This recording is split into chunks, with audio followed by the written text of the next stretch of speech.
नगर अलग अलग होते हैं और हर नगर की अपनी पहचान होती है। जैसे बरेली की झुमकों से, नागपुर की संतरों से, बनारस के पंडों से और इलाहाबाद की साहित्यकारों से। इलाहाबाद यूं तो मामूली सा नगर नजर आता है, पर यहाँ न जाने कितने साहित्यकारों ने अपने जीवन के महत्वपूर्ण बरस बिताए हैं। महादेवी, निराला, बच्चन आदि से होते हुए ये नगर अब भी साहित्यकारों से अपनी जमीन को सींच रहा है। खैर, बीते समय की बात तो होती रहेगी, पर जैसे कि अविनाश मिश्र की एक कविता है कि आगे जीवन है और जीवन में कई किरदार आते हैं, इलाहाबाद के जीवन में भी कई किरदार आए हैं और उनमें से एक है अनुराग अनंत। सोशल मीडिया पे अनुराग अनंत ने अपनी जो पहचान बनाई है वो इसलिए अनुकरणीय नहीं है कि वो सोशल मीडिया पर हिट हो गए, बल्कि वे हिट थे और इसलिए सोशल मीडिया पर छा गए।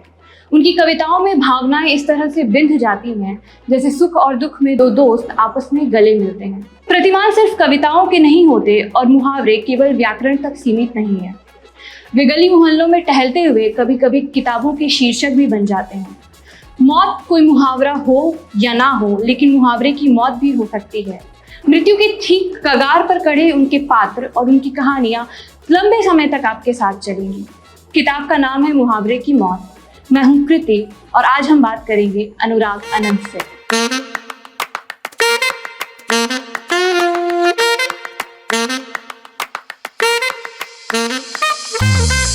अनुराग जी, आपका स्वागत है। और चूंकि मैं शहर की बात कर रही थी तो पहला सवाल शहर से ही है। इलाहाबाद शहर का अपना एक मिजाज है और एक बहुत गहरा पब्लिक सेंटिमेंट है उस शहर को लेके।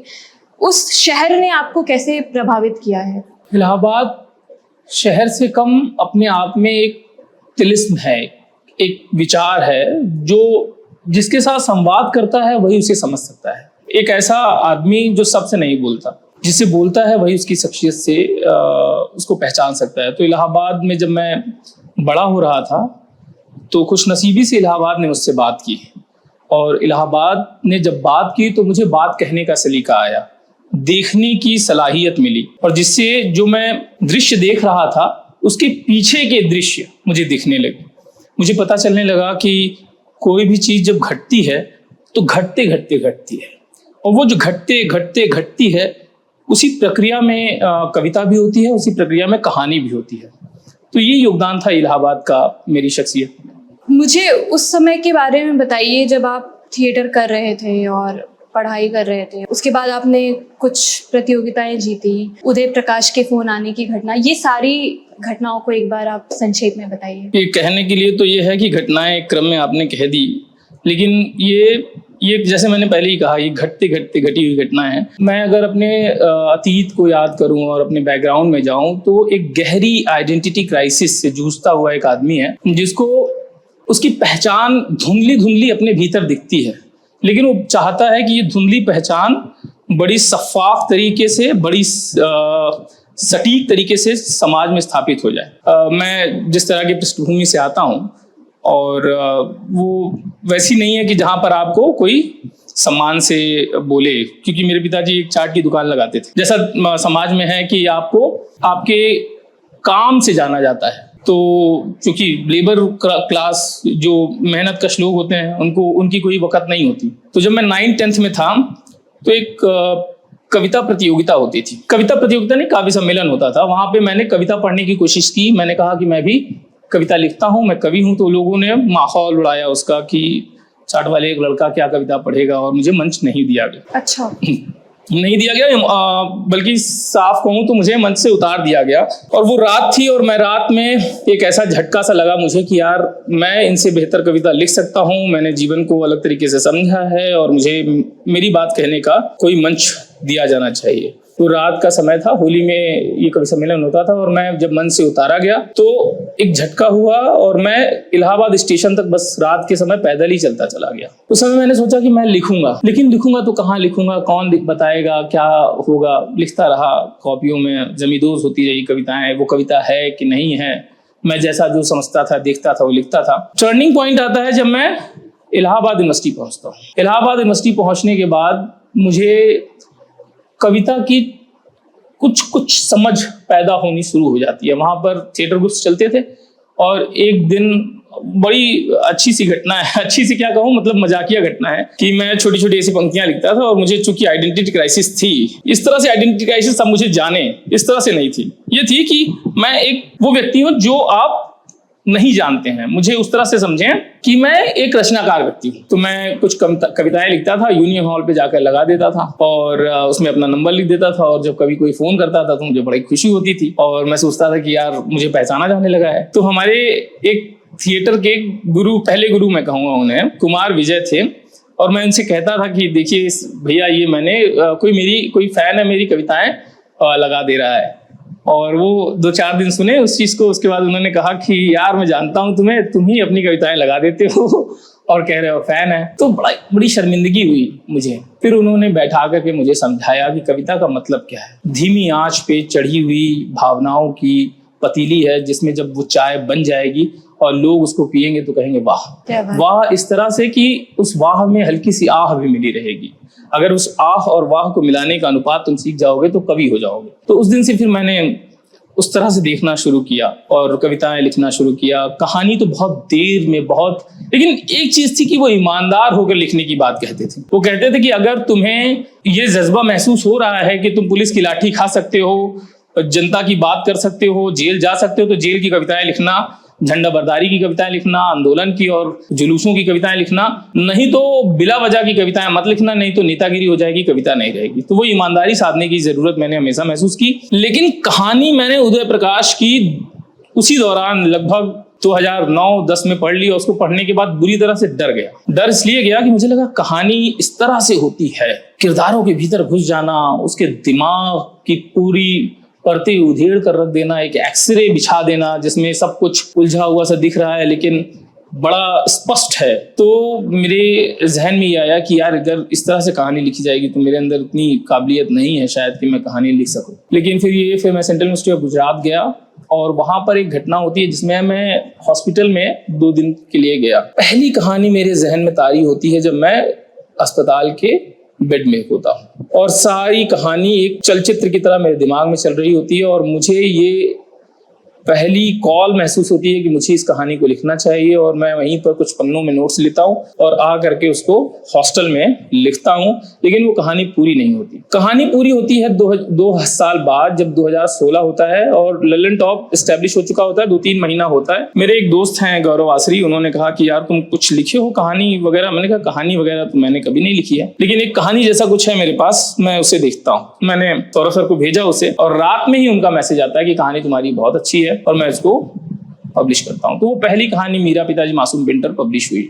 उदय प्रकाश जी का ऐसे तो सामना होता रहा, कई बार मैं उनसे मिलता रहा, लेकिन उनकी इतनी ऐसी छवि थी मेरे मन में और मैं उनसे ऐसे जाकर सर मैं आपको पढ़ता रहा, मैं फैन हूं, ऐसा मिलना नहीं चाहता था। तो ग्रांड इवेंट मेरी छपी 2021 में और उसको पढ़ने के बाद मुझे इतने फोन आए, मतलब मैं कह नहीं सकता हूं कि इतने फोन मुझे किसी चीज के लिए, मैंने ललन टॉप कहानी कंपटीशन जीता उसके लिए भी इतने फोन नहीं आए होंगे। छत्तीसगढ़, दंतेवाड़ा, पंजाब में तो उसके कहानी के अनुवाद हुए, पंजाब में 80 साल के बुजुर्ग ने फोन किया, कश्मीर से मुझे फोन आए, दिल्ली से फोन, तब मैं लखनऊ में था, हरियाणा से फोन, उत्तराखंड से फोन, हर तरफ से फोन आ रहे थे। उसी में से एक दिन वो जब फोन आते थे तो वो रूटीन का हो गया था, 3-4 महीने फोन आ रहे थे। एक फोन आता है जिसमें सामने से आवाज आती, मैंने आपकी कहानी पढ़ी, हमने कहा शुक्रिया और बहुत अच्छी कहानी लगी आपकी, हमने कहा कि बहुत शुक्रिया। और फिर उसके बाद उन्होंने कहा कि मैं कहानियां पढ़ता रहता हूँ और मैं भी थोड़ी बहुत कहानियां लिखता हूँ।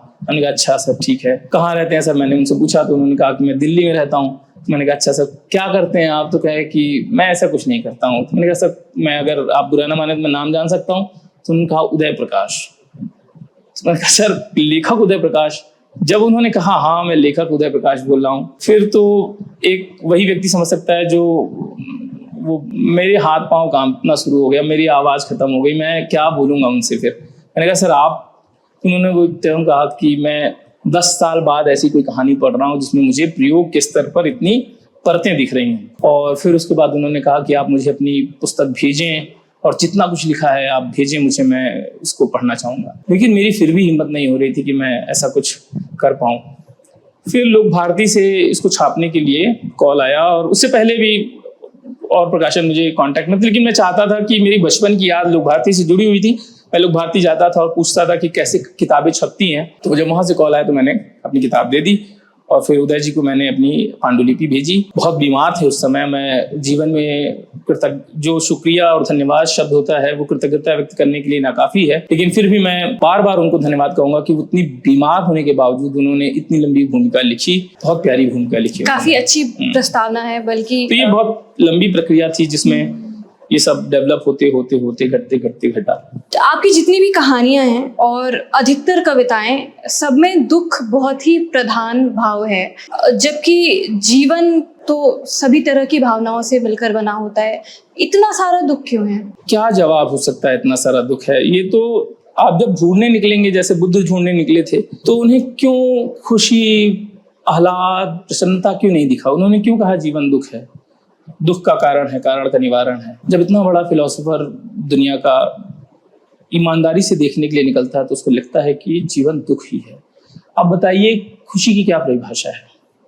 आप कुछ पाते हैं, जैसे ही पाते हैं उसके उसी समय उसी क्षण को खो देते हैं, तो आप या तो पाने का खुशी मना सकते हैं या खोने का दुख मना सकते हैं। और अगर आप इस स्थिति को तटस्थ होकर देखते हैं तो आप देखते हैं कि ना कुछ पाया मैंने, ना कुछ खोया, इस सब कुछ एक भ्रम की स्थिति में चल रहा है।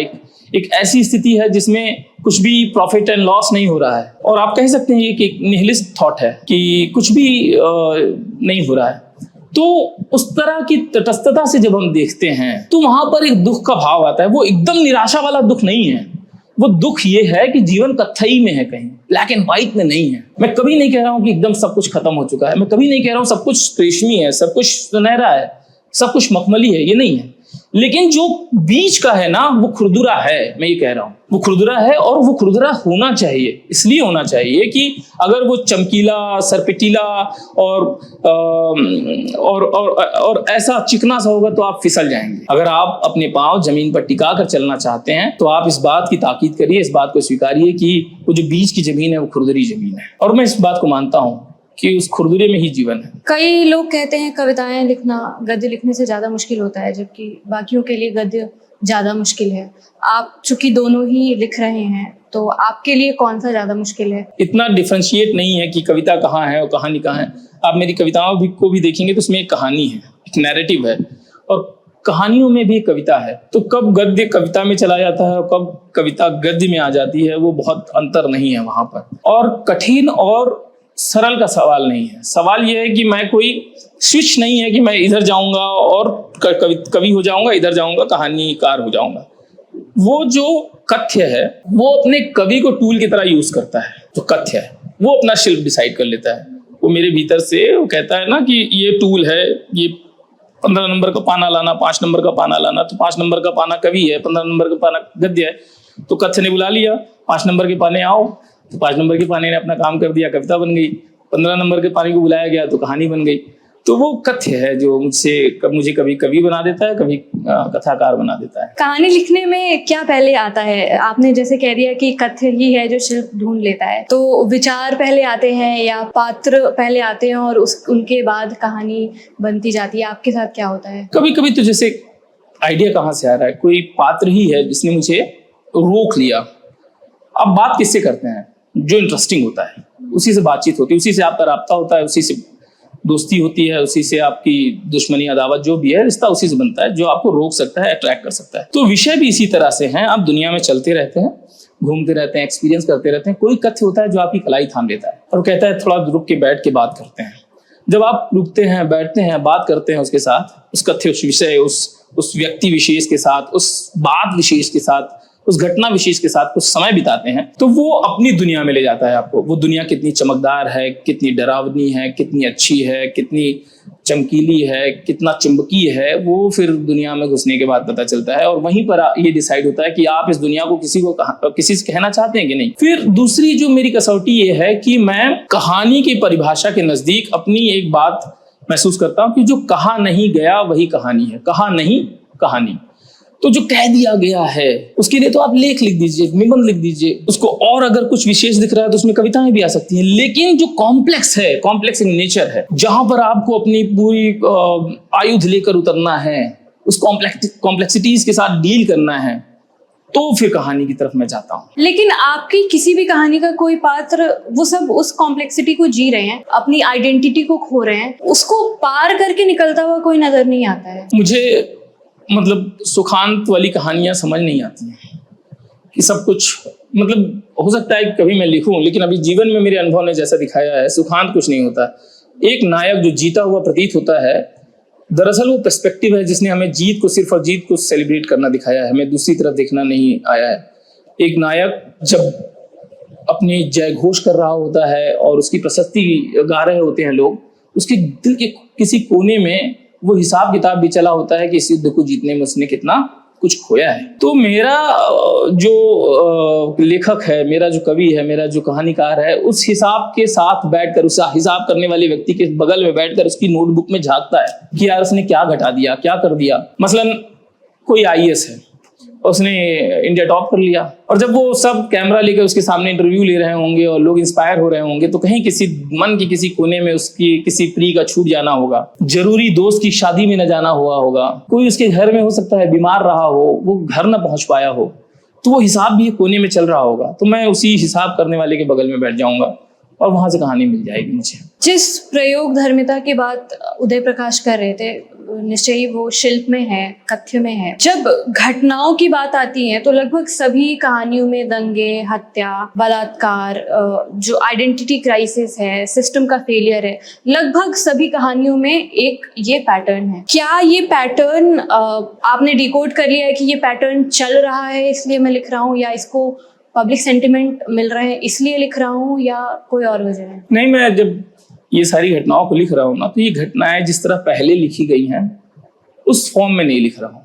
अब आप ये सोचें, अभी हाल ही में ये जो पुलवामा अटैक, ये पहलगाम अटैक हुआ, एक सुपरफिशियल नैरेटिव दिख रहा है हमें, लेकिन आप इसको और नुआंस में जाएंगे तो कोई आदमी है जिसने अभी अभी शादी की है, 3 साल डेट किया था, खूब सारे सपने देखे हैं, अपनी पत्नी से बेइंतहा प्यार करता है और पहलगाम घूमने गया है। दूर देश, बगल पड़ोसी देश में बैठा हुआ एक जनरल है जिसकी अपनी करेंसी खो रही है, आर्मी अपनी क्रेडिबिलिटी खो रही है, वहां का सबसे लोकप्रिय लीडर बैठा हुआ है जेल में, और वहां पर कुछ पॉलिटिकल क्राइसिस चल रही है। असीम मुनीर जनरल है, हेड है, वो किसी आदमी को कहे होंगे कि ऐसा ऐसा कर देना है, और वो निकला होगा, उसने आकर के यहाँ मार दिया होगा, और यहाँ पर ये घटना घट गई। बैक ऑफ द माइंड ये सब चल रहा है, ऊपर नैरेटिव कुछ और है। उसने अपनी करेंसी बनाने के लिए एक घटना घटाई जिसमें एक पति खो गया, 26 लोगों की कितनी विधवाएं हो गई, उसके बाद वहां पर कितने सैनिक मर गए, यहाँ पे जो कहीं और पोस्टेड रहा होगा सिविल एरिया में, उसको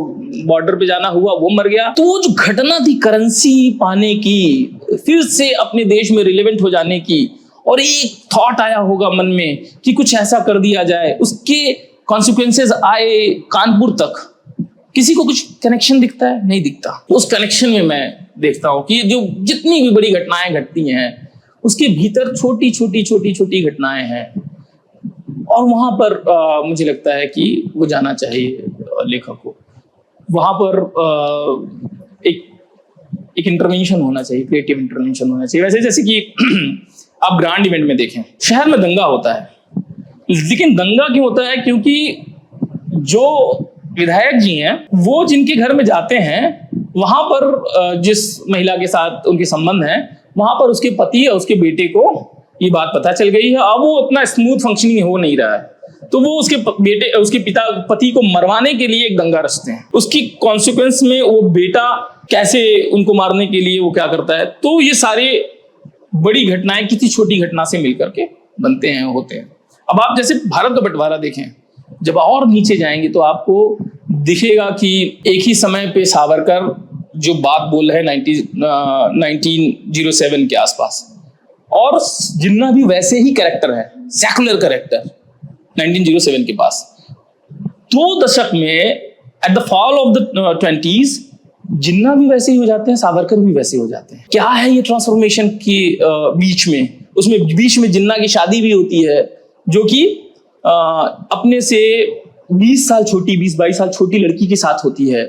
वहाँ क्या एक्सपीरियंस रहे होंगे, तो मैं इस तरह से देखने की कोशिश करता हूँ कि कुछ पर्सनल खाने में, कुछ अंदर खाने में चल रहा होगा जो कि आपकी पब्लिक लाइफ में रिफ्लेक्ट हो रहा होगा। ये कॉम्प्लेक्सिटीज डील करने की कोशिश रहती है मेरी कहानियों में। कि आदमी तो बहुत मैकेनिज्म है ना उसका, कि अगर मान लीजिए उसको घर में किसी से डांट पड़ी, वो बाहर गया किसी से भीड़ पड़ा, तो उसने कहा कि यार ये मुझे क्यों भिड़ रहा है, लेकिन मैं जब लेखक के तौर पे इंटरवीन करूंगा तो मैं उसके बैकग्राउंड में जाऊंगा और कनेक्शन एस्टैब्लिश करके एक पूरे नैरेटिव को कहने की कोशिश करूंगा। एक और कहानी है सुधा चंद्र और बरेली का झुमका। गुनाहों का देवता के पात्र हैं ये, और गुनाहों का देवता ऑलरेडी एक क्लासिक नॉवेल से निकलकर अब एक पॉपुलर नॉवेल की कैटेगरी में भी आ गई है। क्या इन पात्रों को उठाकर कहानी रचना गुनाहों का देवता से आपकी किसी तरह की असहमति या उसको आगे बढ़ाने की कोशिश है, या उस ट्रेंड को फॉलो करके उसमें खुद को स्थापित करने की? नहीं, सुधा चंद्र और बरेली का झुमका जब लिख रहे थे तो ऐसा कुछ गुनाहों का देवता वाला कोई सीन नहीं था। मतलब नाम तो बिल्कुल वही। हाँ, ये था कि जब हम प्रेम की बात करते हैं तो कपल्स में जो यूथ है उसके अंदर सुधा चंद्र जो है वो एस्टैब्लिश कपल है, लेकिन जैसे उसको पढ़ाता था चंद्र जाकर के घर पे, तो इतना सब कुछ सरल नहीं है। कुछ घटनाएं हैं वहां से गुनाहों के देवता से ली गई, लेकिन उसके बैक ऑफ द इवेंट, वो बैकड्रॉप पे कुछ बड़ी घटनाएं चल रही हैं। वो भी साइकोलॉजिकल है। जैसे उसके पिता का जो ऑब्सेशन है, उसके पिता की जो भीतर की गंदगी है, उसके पिता की जो सोच है, वो सोचता है दुनिया इसी तरह से है, और जो दुनिया उसकी सोच में वैसी है तो दूसरों की दुनिया को भी बदल रहा है। अपनी बेटी के ऊपर उसका एक तरीके का खास नियंत्रण है, और वो जिस लड़के को चुनता है उसके बारे में एक खास परसेप्शन है। फिर उसके लिए जो वो सजा का वो करता है वो, और फिर इस तरह से किसी को ट्रॉमा किया जाएगा तो वो आइडियलिज्म के पूरे दौर में फंसता है। जिनका ट्रॉमा होता है बचपन में, जिनके बचपन में ट्रॉमा होता है, वो एक्सट्रीम होते हैं, या तो एक्सट्रीम पॉजिटिव होंगे या एक्सट्रीम नेगेटिव होंगे। तो वो जो चंदर है वो एक्सट्रीम पॉजिटिव आइडियलिज्म में फंसा हुआ बंदा है, और उसमें फिर उसके बाद उनके पति हैं जो बेहद सीधे हैं, और उनकी कहानी एक त्रिकोण में बनती है। और इस तरह से फिर कहानियों से बहुत पहले आप सोशल मीडिया पे अपनी कविताओं से एक तरह से काफी जगह बना चुके थे, और हम में से बहुत सारे लोग ऐसी उम्मीद कर रहे थे कि आपकी कविताओं की किताब आई। अव्वल तो कई सालों तक नहीं आई, और जब आई तो कहानियों की किताब आई। ऐसा क्यों? कोई विशेष उसके लिए कारण नहीं था। मेरे पास कविताओं की किताब तो बहुत पहले से तैयार थी, लेकिन एक पहचान जो मेरी बन रही थी, लैंड टॉप कहानी कंपटीशन मैंने 2 बार जीता, 1 लाख का पुरस्कार मिला। फिर नोशन प्रेस का जो कंपटीशन होता है उसको भी जीता, फर्स्ट प्राइज आई। तो मुझे ऐसा लग रहा था कि सोशल मीडिया में मुझे कहानीकार के तौर पे अपने आप को पहले रखना चाहिए, क्योंकि कवि के तौर पे तो लोग मुझे पढ़ते रहे, मेरी कहानियां लोगों तक ज्यादा नहीं पहुंची। बस इसी लिहाज से अभी कविताओं की किताब भी इसी वर्ष हो सकता है आ जाए। मैंने आपका एक सोशल मीडिया का नहीं पर इंटरनेट पे आपका ब्लॉग देखा है, काफी पुराने समय का, और जब आप वो ब्लॉग देखते हैं तो एक शुरुआती व्यक्ति से लेकर एक काफी अच्छा भाषा पर पकड़ बनाने वाले व्यक्ति की जो यात्रा है वो दिखाई देती है। इस दौरान कविता को लेके आपकी समझ किस तरह से बनी है, और उसके विषय कहाँ से आते हैं? जैसे कविताओं में हर 10 साल में मुझे अपने शिल्प और कहने में अंतर महसूस हुआ। मैंने मोटा माटी गंभीर तरीके से कविताएं 2006-07 में कहना शुरू किया। उस समय आक्रोश बहुत, गुस्सा बहुत, और प्रेम भी आ रहा है तो बहुत, देश प्रेम और इस तरह की भावनाएं खूब कविताओं में मेरे आती थी। और छंद में कहने की बात, तुकांत में कहने की बात, और लोग क्या कहेंगे सोचेंगे, लोगों को अच्छी लगनी चाहिए, और इस तरह का ट्रेंड चल रहा है, और ये सारी चीजें उसमें वो थी। धूमिल को पढ़ लिया तो कई दिन तक धूमिल पे के प्रवाह में हैं, जयशंकर को पढ़ लिया तो जयशंकर जैसा हो रहे हैं, निराला को पढ़ रहे हैं तो निराला के शिल्प में लिखने की कोशिश कर रहे हैं। 2014-15 तक चलता रहा। ये दूसरे फेज में कविता आती है तो लिखने की कोशिश करता हूँ, तो ठहर करके लिखना शुरू किया, क्योंकि 2014 में मेरे जीवन में एक ऐसी घटना घटी जिसने मुझे पांव टिकाकर चलने का सलीका दिया। और जब आप पांव टिकाकर किसी दृश्य को देर तक देखते हैं तो उसमें कई अर्थ निकलते हैं। तो जब आप कई अर्थों को समेटने की कोशिश करते हैं तो कविता चौरस होकर के चलती है। तो उस तरह से मेरी कविताओं में एक ठहराव का शिल्प आया। मैं भी महसूस करता हूँ कि इंसान को जब ठहर कर देखने का सलीका आता है तो इस तरह से कविताएं मिलती हैं। तो मैं भी अपनी कविताओं को देखता हूँ कई बार, तो मुझे लगता है कि अलग तरीके की कविता है, और उसने मुझे गढ़ना शुरू किया। जो इतना क्रोध और गुस्सा था वो कहीं निकल नहीं पाया, और उसने अलग रूप बनाया, तो इस तरह की कविताएं आई। इतनी सुंदर बात है ये कि जब आप जीवन को ठहर कर देख पाते हैं तो कविताएं निकलती है। किसी पत्थर को आप एक नियत समय पर, नियत समय के लिए देखें और बहुत दिनों तक देखें, तो आप देखेंगे वो पत्थर अपने आप बिना किसी अतिरिक्त कहानी के, बिना किसी धर्म की इंटरवेंशन के, बिना किसी व्यक्ति की दार्शनिक हस्तक्षेप के वो अपने आप देवता में बदल जाएगा। उस देवता की कोई भी माइथोलॉजिकल ट्रेसिंग नहीं होगी, लेकिन वो आपके लिए देवता होगा। आपने उस पत्थर की तरह ही अपने शहर को देखा है, मतलब इलाहाबाद को प्रयागराज होते हुए देखा है, उसका दुख है या उससे क्या भावनाएं जुड़ी हुई? इलाहाबाद और प्रयागराज, मैं तो प्रयागराज को उस तरह से क्या ही कहूँ, मतलब जब प्रयागराज हुआ तब तक मेरा सीधा संबंध इलाहाबाद से खत्म हो चुका था। 2010 के बाद मैं अपने शहर में, कोविड को छोड़ दिया जाए तो 1 महीना पूरा कभी नहीं रह पाया हूँ। तो मैं इलाहाबाद के फॉर्म में ही देखता हूँ, और हालांकि जिस इलाहाबाद को मैं पहचानता, जानता, बूझता था, वो सारी गतिविधियां जिनसे मैं इलाहाबाद को कनेक्ट करता था वो लगातार कम होती जा रही हैं, और इस तरह से बदल गया है शहर। अब जब बदल गया है शहर तो नाम भी बदल गया है। नहीं तो प्रयाग का मतलब हम लोगों के लिए, मैं दारागंज का रहने वाला हूँ, और दारागंज गंगा के मुहाने का कस्बा है, और वही जो संगम का इलाका है वही दारागंज है। तो मेरे लिए वो जो संगम का इलाका था उसको प्रयाग क्षेत्र कहते थे हम लोग, और बाकी शहर जो था वो इलाहाबाद था। गंगा का जो वो क्षेत्र था वो प्रयाग क्षेत्र था। अब जब इस रिजीम में ये हुआ है, वो जो क्षेत्र है वो पूरे शहर पर पसर गया है, तो वो पूरा प्रयागराज है। पहली किताब छपवाने का अनुभव और किताब एज अ प्रोडक्ट, आपका कितना इंटरवेंशन था इसको एक फाइनल रूप देने में, और क्या आपकी संतुष्टि है? प्रकाशक के साथ आपका अनुभव कैसा था? मगर मैं साफगोई से कहूँ तो मुझे ये इसे मांगी जा रही थी कृति। मैं अपनी ये जो पांडुलिपि है 3 महीने पहले मैंने पांडुलिपि दी। बड़ी झिझक थी मुझे, ये प्रकाशकों का ना ये पूरा समझ नहीं आता। और सच बात है, ये लेखक को कुछ समझते ही नहीं। इन्होंने अपना एडिट किया, पूछते रहे, बीच बीच में बताता भी रहा, काम चलता रहा। कोई कॉन्ट्रैक्ट वगैरह की जो बात थी वो हुई नहीं। कितने का संस्करण आएगा, कितनी किताबों का संस्करण आएगा, क्या इसकी प्राइस रखने वाले हो। कवर के लिए भी 3-4 दे दिया, उसमें से आप एक चुन लीजिए। लास्ट में आप प्रोडक्शन कर रहे हैं तो आप खुद लेवल पे अपना करके आएंगे। मुझे क्या, मैं कोई प्रोडक्शन का आदमी थोड़ी हूँ। मुझे एक चित्र समझ में आया, दे दिया, उसको लगा करके चला दिया। किताब का मैं संतुष्ट एकदम नहीं था। दूसरी चीज, आप जब ये कोफ्त भी हुई कि मतलब एक प्रकाशक के तौर पे आपकी किताब को प्रमोट करने की क्या स्ट्रेटजी है? कोई स्ट्रेटजी नहीं है। जो लेखक का अपना बैकग्राउंड होगा, जो उसकी करेक्शन होगी, जो उसकी क्रेडिबिलिटी होगी, जो उसकी रीडरशिप होगी, वही उसको खरीदेगी। आप बस उसमें से पैसा काटेंगे। आपने क्या रॉयल्टी देने वाले हो, कोई बात नहीं की। कितने दिन तक छापोगे, कोई बात नहीं की। किताब छप गई, 3 महीने 4 महीने बाद आपका कॉन्ट्रैक्ट आ रहा है, ढुलमुल रवैया, क्या परसेंटेज हो रहा है, तो रॉयल्टी का 2 कौड़ी का परसेंटेज है। कोई लेखक की अपनी कोई वक़्त नहीं है, कोई बात नहीं करना। आपकी किताब हो गई, छप रही है, बेच रहे हैं, पैसा हो रहा है, कुछ नहीं, कोई अकाउंटेबिलिटी नहीं। 70 रुपए की, 80 रुपए की अगर मतलब उसकी कॉस्टिंग होगी, 100 रुपए की कॉस्टिंग होगी, 300 रुपए की किताब बिक रही है। लेखक को क्या है, कितनी बिक रही है, कुछ बता रहा है? कोई कुछ नहीं। चल रहा है ये। मैं पहले सुनता था, मुझे मालूम था ये गंदगी है यहाँ पे, लेकिन अब है। अब जान गया हूँ, तो मैं लेखकों से मतलब अपने प्रकाशक से ये बात करने की कोशिश करूंगा कि इसकी प्रोडक्शन पे मेरा इंटरवेंशन हो, इसकी क्या रॉयल्टी, कितने दिन तक छापोगे, इसका कॉन्ट्रैक्ट फिर से कब करोगे। अभी प्रकाशक की तरफ से मुझे मेल आया, बताया ही नहीं कि कॉन्ट्रैक्ट मेल किया गया हूँ। स्पैम पे आके मेल पड़ा हुआ है, देखोगे नहीं देखोगे तुम्हारी मर्जी। अभी मैंने 2-3 दिन पहले, मैं जब यूनिवर्सिटी ज्वाइन की, फिर से अभी शादी के बाद वापस आया, और मैं देख रहा हूँ तो फिर दिख रहा है इतना ज्यादा अनप्रोफेशनल की क्या बताऊं।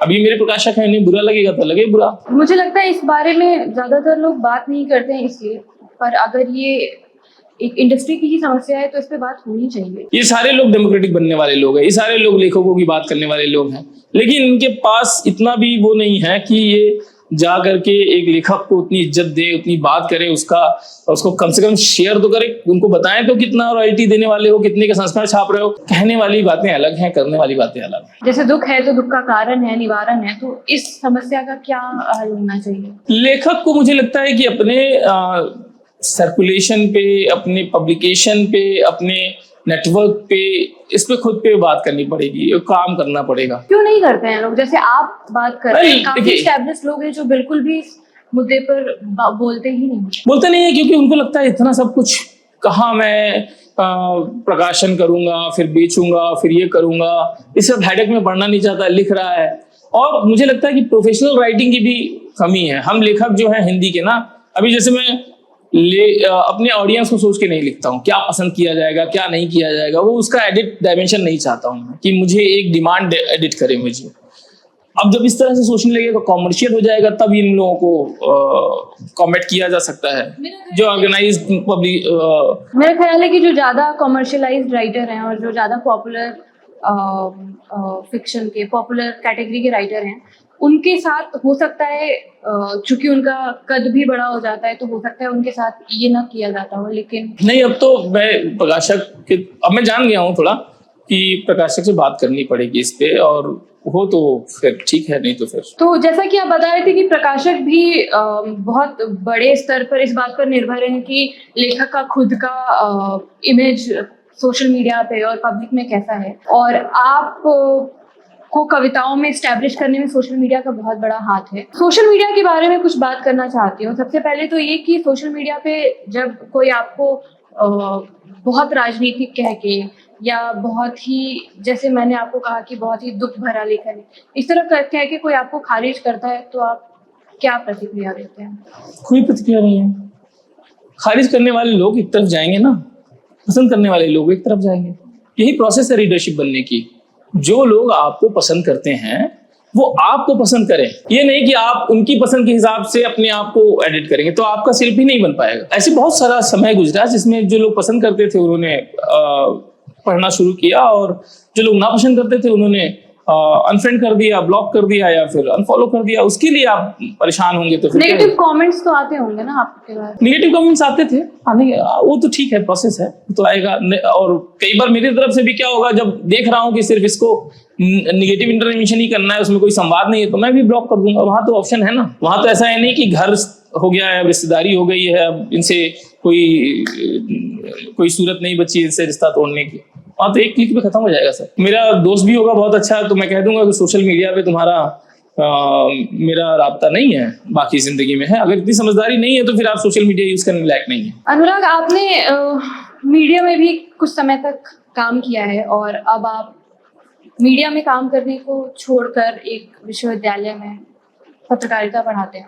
मीडिया में काम करने का आपका अनुभव कैसा था, और वर्क एथिक्स और जिस माहौल में काम होता है मीडिया में, कम पेमेंट है, ओवरवर्क है, हैरेसमेंट है, गाली गलौज तक की नौबतें आती रहती हैं, वर्क लाइफ बैलेंस नहीं है, और इसको एक स्टैंडर्ड बना लिया गया है।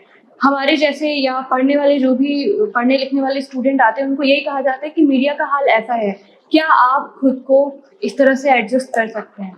मैं जानना चाहती हूँ कि क्या वजह है, क्या मीडिया में लोग खराब वर्क एथिक्स के बारे में बात करते हैं? क्या वजह है कि यही स्टैंडर्ड बन गया और इसको सुधारने की कोशिश नहीं हो रही है? देश सुधारना चाहता है मीडिया, बहुत बड़ी बड़ी बातें होती हैं, अपने अंदर का खोखलापन क्यों नहीं देखता है? देखिए क्या है ना, मीडिया जो है वो कॉर्पोरेट मीडिया है, ध्यान रखना पड़ेगा।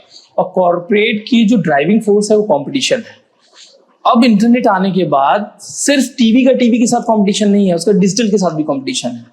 प्रिंट की कंटेंट को जब डिजिटलाइज कर दिया आपने, उसके साथ भी कंपटीशन। तो कंपटीशन एक मल्टीफेरियस कॉम्प्लेक्स फिनोमिना बन चुका है, जिसमें हो सकता है कोई इंडिविजुअल हो और उसने दो लड़के इकट्ठे करने के बाद कंटेंट क्रिएट कर लिया हो, और वो एक एस्टैब्लिश चैनल को जिसके पास 2000-5000 की वर्कफोर्स है उसको ही, उसकी कंटेंट को इफेक्ट कर रहा हो। तो इसने एक वर्क लाइफ बैलेंस को बहुत खराब किया है। 24 घंटा है, 24 घंटे में उसको रील भी देखना है आपके व्यूअर को, उसको शॉर्ट्स भी देखने हैं, और उसको आप अपना कंज्यूम भी कराना चाहते हो। तो अब क्या किया है आपने, उसको आदत बन चुकी है रील देखने की, तो आपने न्यूज को रील बना दिया है। तो अब जब न्यूज रील बन जाएगी तो उसमें आप क्या सोचते हैं कि वो जो जर्नलिस्ट है वो कंटेंट क्रिएटर नहीं बनेगा। सब आदमी दुनिया भर की कहानी सुना रहा है। Journalism is all about telling stories, और telling stories of past, telling stories of kind of narrative.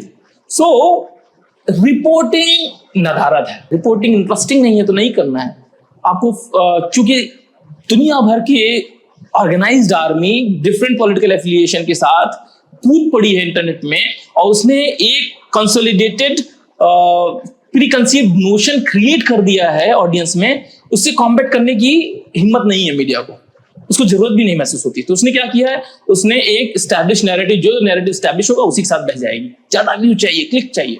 इसने वर्क लाइफ बैलेंस खराब किया है। मैं इस मामले में थोड़ा सा खुशनसीब था कि मेरे जो एडिटर थे वो सौरभ द्विवेदी थे और मैं ललन टॉप में काम कर रहा था। वहां पर इस तरीके की चीजें नहीं थी। हाँ, मैं जानता हूँ कि किसी और मीडिया संस्थान में और किसी और संपादक के भीतर काम नहीं कर सकता। आप देश के कई विश्वविद्यालयों में पढ़े भी, एक जगह पढ़ा भी रहे हैं। अक्सर पीएचडी में और प्रोफेसर की भर्ती में जातिवाद और भेदभाव एकदम सर चढ़कर बोलता है। क्या आपका भी ऐसा कोई अनुभव रहा है? जातिवाद और मैंने ऐसा कोई अनुभव नहीं किया। हो सकता है मैं अपर कास्ट हूँ, इस वजह से मेरे साथ डिस्क्रिमिनेशन ना हुआ। और चूंकि मेरी सारी पढ़ाई लिखाई मास्टर्स लेवल की अम्बेडकर विश्वविद्यालय में रहा, वहाँ पे रिजर्वेशन की वजह से पॉलिटिकल पूरा डिस्कोर्स जो है लोगों का वो टिल्ट टुवर्ड्स अम्बेडकरिज्म है।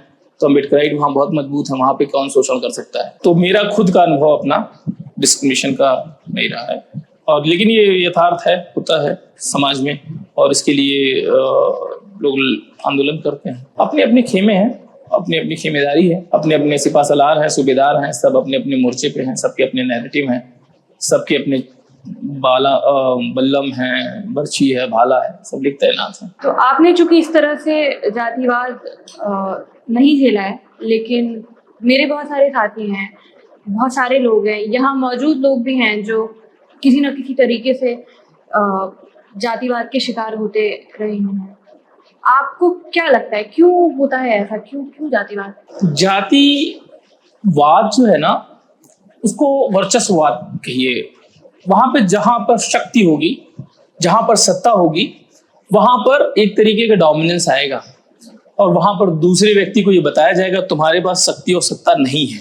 इसी को जातिवाद। पहले जो सत्ता और शक्ति थी वो जाति के नाम पर आती थी। जैसे ब्राह्मणों के पास सत्ता और शक्ति इस बात पे थी कि वो पुरोहित वर्ग था, उसके पास धर्म के नाम पे आती थी। अब आप ये बताएं कि लालू प्रसाद यादव काउंटर करते हुए, इस कास्टिज्म को काउंटर करते हुए, एक इगैलिटेरियन और इंक्लूसिव सोसाइटी की डिमांड करते हुए उस नैरेटिव के साथ आए, और उसके बाद उन्होंने काउंटर कास्टिज्म किया, उन्होंने पीकदान उठवाए, वो अपर कास्ट के ब्यूरोक्रेट से उन्होंने सुर्ती मलवाई।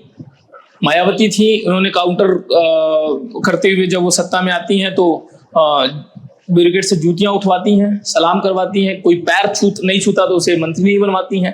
तो ये नौ ब्राह्मणवाद नहीं है। मैं तब कहता हूँ इगैलिटेरियन इंक्लूसिव सोसाइटी की डिमांड सही तरीके से रखी गई जब तक आपके कैरेक्टर में नहीं आया। वो जिसके पास पावर आ रही है वैसा ही हो जा रहा है। ये कैरेक्टर है सत्ता का। कन्हैया कुमार ब्राह्मणवाद मुर्दाबाद कहते थे, जैसे हुआ तो फिर वो सत्यनारायण की पूजा करते हुए दिख गए।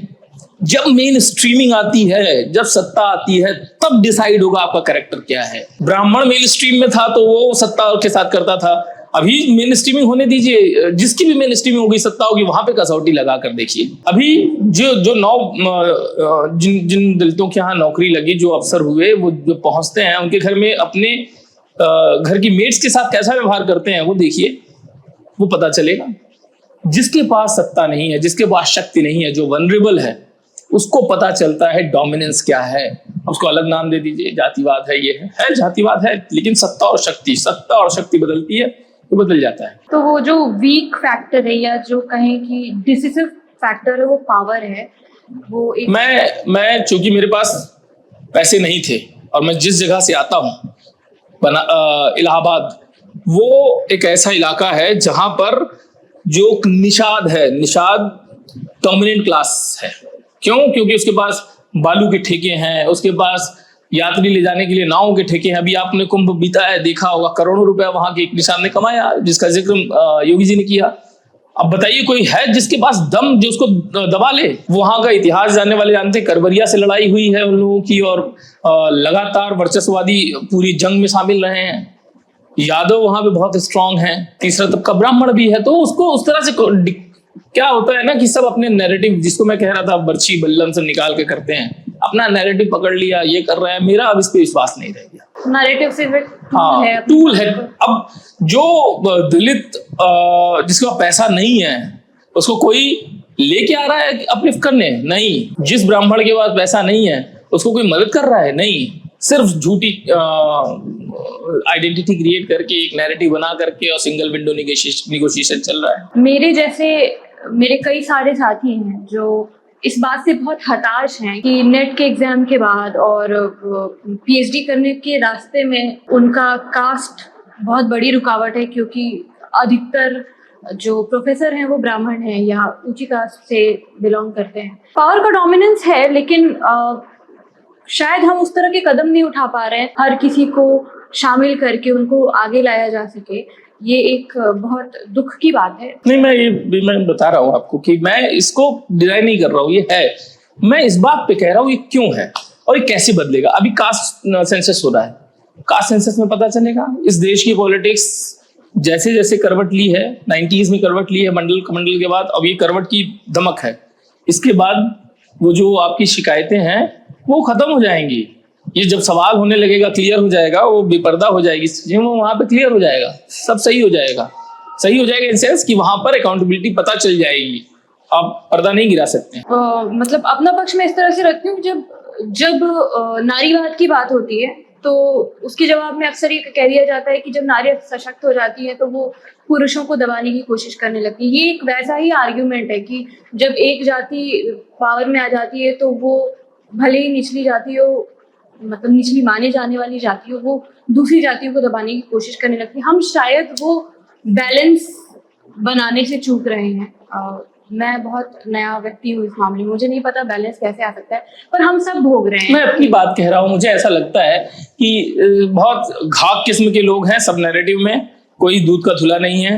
ये वैसी है कि आप जिसके पास कहने की जितनी अच्छी क्षमता है, जिसके पास जितनी अच्छी नॉलेज है, ऐसे दिलीप मंडल जैसे लोग दोनों तरफ से बैटिंग कर लेते हैं। मैं तो नाम लेके कहता हूँ, इसलिए मेरा कोई बहुत विश्वास नहीं है। बहुत झंडा बरदारों को मैंने देखा है, झंडा बरदार गमछा लगा करके फिर डांस करने लगते हैं। आप थिएटर से भी जुड़े रहे हैं, तो क्या हमें आपके लिखे हुए नाटक पढ़ने को मिलेंगे कभी? नाटक लिखे हैं लेकिन वो बहुत रिफाइंड नहीं है, इम्प्रोवाइजेशन के लेवल पे हैं। जब इलाहाबाद में था तब मैंने 3-4 नाटक लिखे थे, और उस समय नुक्कड़ नाटक, जनगीत और मोबिलाइजेशन के लिए ये सारा चीज चलता था। लेकिन मैं सोचूंगा उसके विषय में भी कि गंभीर काम उस पर अगर कर नाटक, क्योंकि पिछले कुछ समय से नहीं, काफी समय से भारत में साहित्य की एक विधा के रूप में नाटक बहुत ज्यादा प्रगति तो नहीं कर रहा है। हाँ, वो इंटरनेट और डिजिटल और बहुत सारी सूचना क्रांतियों की इंटरवेंशन की वजह से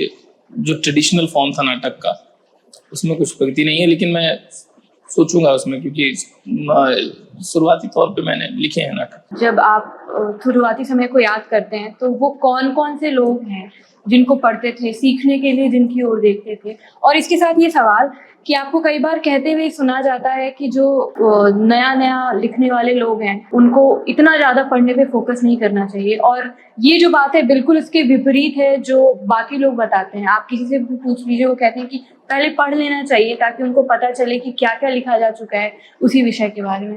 तो ये इतना विलोम क्यों है? नहीं, मैं इसको इस तरह से देखता हूँ, ये मेरी अपनी समझ का वो है कि जब व्यक्ति लेखक बनने के बारे में सोचे तो जीवन को ध्यान से पढ़ना शुरू करना चाहिए उसको। तो जीवन ज्यादा पढ़ने के बारे में मैं सोचता हूँ कि जीवन को पढ़ो। किताब को पढ़ के अगर लेखक बनने के बारे में सोचोगे तो आलोचक बन सकते हो, लेखक नहीं बन सकते। तुम्हें पता चल जाएगा कि इस लेखक ने ऐसा लिखा है, इसमें ये कमी है, वो उससे अच्छा है, ये बेहतर है, और ये सारे लोग तुम्हें प्रभावित भी करते रहते हैं लेखक की। तुम्हारा अपना शिल्प नहीं बन पाता, तुम्हारी अपनी उलझने, तुम्हारे अपने इंटरवेंशन, भावनात्मक गलतियां, राजनीतिक गलतियां, और तुम्हारी बेवकूफियां, तुम्हारी चालाकियां, तुम्हारा गिरना उठना चलना संभलना, सब कुछ जो है वो तुम्हारा अपना, वो तुम्हें लेखक बनाता है। लेकिन तुम सिर्फ सोचो कि मैं पढ़ करके लेखक बन जाऊंगा, तो नहीं। पढ़ना जरूरी है, लेकिन सेकेंड फेज में। फर्स्ट फेज में तुम्हें जीवन के साथ एक सीधा राब्ता बनाना है और उसको प्राथमिकता के तौर पे रखना है। क्योंकि मेरे शुरुआती तौर पे जब मैं लिखना पढ़ना सीख रहा था तब मैं जो निराला को पढ़ रहा हूँ तो मैंने चमके ललाट दम के दम दम कवि जीवन का ऐसे करके कुछ लिखना शुरू कर दिया, क्योंकि मैंने कहीं राम की शक्ति पूजा पढ़ी, वैसा है। आंसू पढ़े जयशंकर प्रसाद के तो आंसू जैसा लिखने लगा, तो मेरा कोई शिल्प ही नहीं मिल रहा था। मैंने धूमिल को पढ़ा तो धूमिल जैसा लिखने लगा। मुक्तिबोध पढ़ रहा हूँ तो मुक्तिबोध चेहरा नाम की एक लंबी कविता है। यकीन माने मुझे कम से कम 1000 कविताएं, 1000 तो ज्यादा ही हो गई, 500 कविताएं खत्म कर देनी पड़ी। क्यों? क्योंकि वो किसी और की नकल थी। वो किसी किताब से वो शिल्प और वो पूरा ख्याल और वो लेखक का प्रभाव कूद के मेरी तरफ आता था और मैं वो करने लगता था। 2014 में कुछ मेरे जीवन में ऐसा हुआ, उसने मुझे जब मैं पहले कह रहा था ठहर कर देखने के लिए कहा। मैं सारी दुनिया से कट गया और उसके बाद मैं क्या बनूंगा, मेरे भीतर कैसा व्यक्ति रहेगा, ये दुनिया मेरे लिए कैसी है, मैं इसके लिए कैसा हूँ, ये जो सवाल है, मनुष्यता क्या है, प्रेम क्या है, वो सवाल मेरे ओशो ने कह दिए, मार्क्स ने कह दिए, गांधी ने कह दिए, नेहरू ने कह दिया, ये नहीं। प्रेमचंद्र ऐसा कहते हैं, ओशो ने ये कहा है, लियो टॉलस्टॉय अपना जीवन जिया तब कह पाया ना। गांधी ने अपने जीवन की गलतियां की, गांधी ने अपने जीवन का दुख संतरास और अपने यश कीर्ति सब झेला तब कह पाए। तो मेरा ये कहना होता है, लेखक मुझे जहां तक प्रभावित करते हैं तो मैं कह सकता हूं कि मुझे निर्मल वर्मा, मुझे सर्वेश्वर दयाल सक्सेना, मुझे केदारनाथ सिंह, रघुवीर सहाय और निराला, मुक्तिबोध भी बहुत उन्होंने प्रभावित किया। इधर उदय प्रकाश, ज्ञान रंजन, अखिलेश, ये जो कहानीकार हैं, ये आप कह सकते हैं अमरकांत, मार्कंडे और आप दुष्यंत कुमार, बहुत सारे नाम हैं। तो इनसे होते हुए कुछ लिखना पढ़ना आया, लेकिन मुझे जो हासिल लगता है वो जीवन से ही है।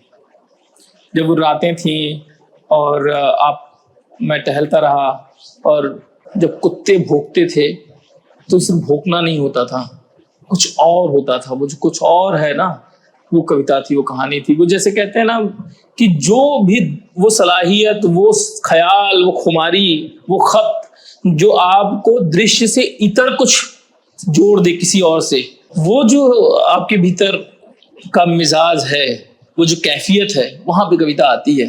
वो सोच सकने की सलाहियत अगर आती है, वो ऐसा अगर आप हैं, कोई आदमी पीला सूट पहन कर आ रहा है और आपने कुछ और सोचा और कुछ और कहानी में चले गए, किसी और शहर में चले गए, कोई और दृश्य दिखने लगा, वहां पर जो ये घटा वही वो कविता थी। और अगर आपने अपने शब्दों में कुछ ऐसा जादू कर दिया जो कि पढ़ने वालों को भी पढ़ते वक्त जिस जगह वो पढ़ रहा है उससे काट के कहीं और ले गया, तब कविता या कहानी हो गई। मुझे लगता है कि अब घड़ी की सुई हमें दुहाई दे रही है कि हम इस बातचीत को यहाँ रोकें, और मैं उम्मीद करूँगी कि आप जल्द ही अपनी कविताओं या नाटक की किताब, कम से कम कविताओं की किताब के साथ आएंगे और हमें दोबारा इस बातचीत को करने का मौका देंगे।